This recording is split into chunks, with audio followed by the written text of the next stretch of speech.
Hi guys, I'm here to review the Jxds603. This is an Android Chinese tablet, as you can tell by the quite extensive amount of Chinese on the box, but it's actually really good despite its questionable look. So this is going to be more the hardware review. I'm going to show a little bit of the software, but mostly I'll be putting the emulators and such in a separate video. And, wow, I have a lot of dust around here.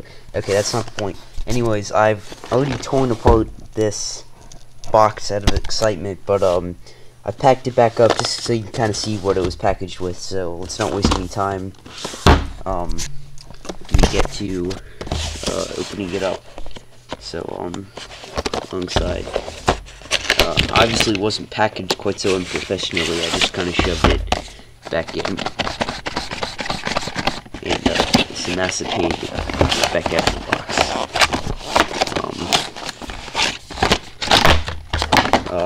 Inside this little thing is where the AC adapter is, and it's standard. It's just like a little plug for your device. So inside of this little box is where the actual device is. Turning that on in a minute. And it comes with a couple of other things too. It comes with two little manuals. They're worthless in Chinese, so don't even bother with them. It comes with a micro USB, mini USB cable. You have a million of these, but it's still nice that they included one. Comes with two USB on-the-go cables, which is surprising, seeing that they cut a lot of corners. Why wouldn't they cut the corner just down to one? But it's nice. It's really nice that they gave you two. So these are actually pretty useful.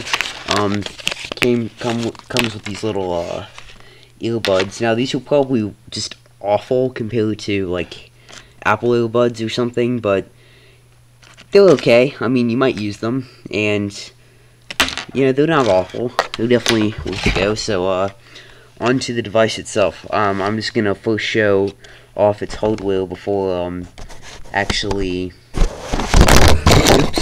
turning it on. Okay, so first of all, let's just go from top to bottom. So first of all, it has, I'll show you the back first. It has a camera here, and I think this is 0.7 megapixels, but I haven't checked out the camera settings, so I might be able to put it higher.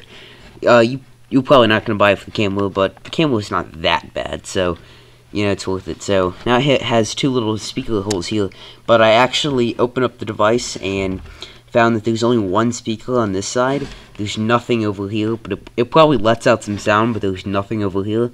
That being said, though, even though it is a placebo, the speaker is actually pretty good. In fact, I saw someone's iPhone 2, I think it was, and this is definitely better than that, so it's not awful. First of all, we have this analog stick. This analog stick is linked internally to this joystick, so it's not a true analog stick, but it actually functions really well, which I will show you in a separate emulator video. So this is not worthless. It's actually pretty good. Seems to be a lot better compared to other JXD models, but I don't have another one, so I can't be totally sure of this. This D-pad is not a bad D-pad, but it rests a little bit less. Like when you press the button doesn't go down as far as, say, the Nintendo DS. So it's not a bad joypad or D-pad. It's actually really good, but it does take a little bit of time to get used to.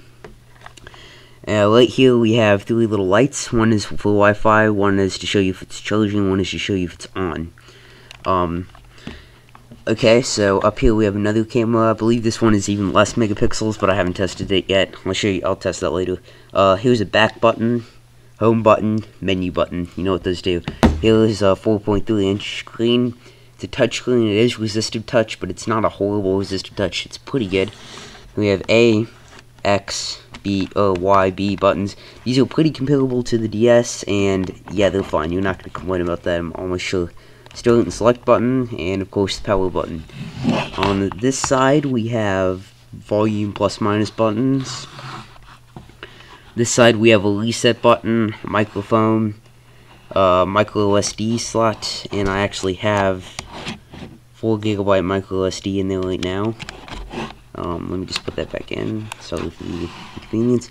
We have a little mini USB, micro USB, whatever it is, slot, and we have a headphone jack.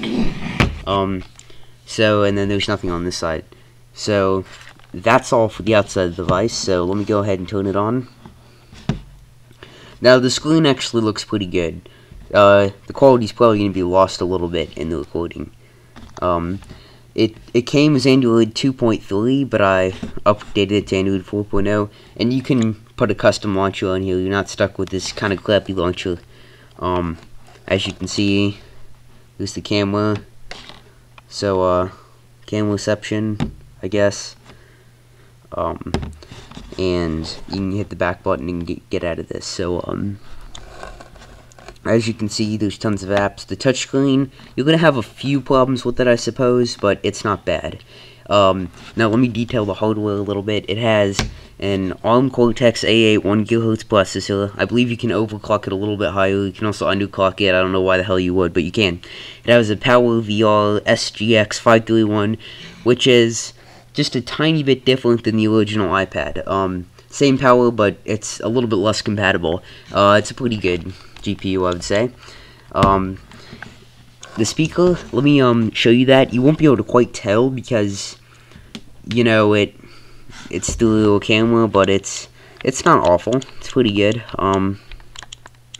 Oops, I did not mean to select that. Silly. I'm gonna pause the recording real quickly and come back when I have something to demo.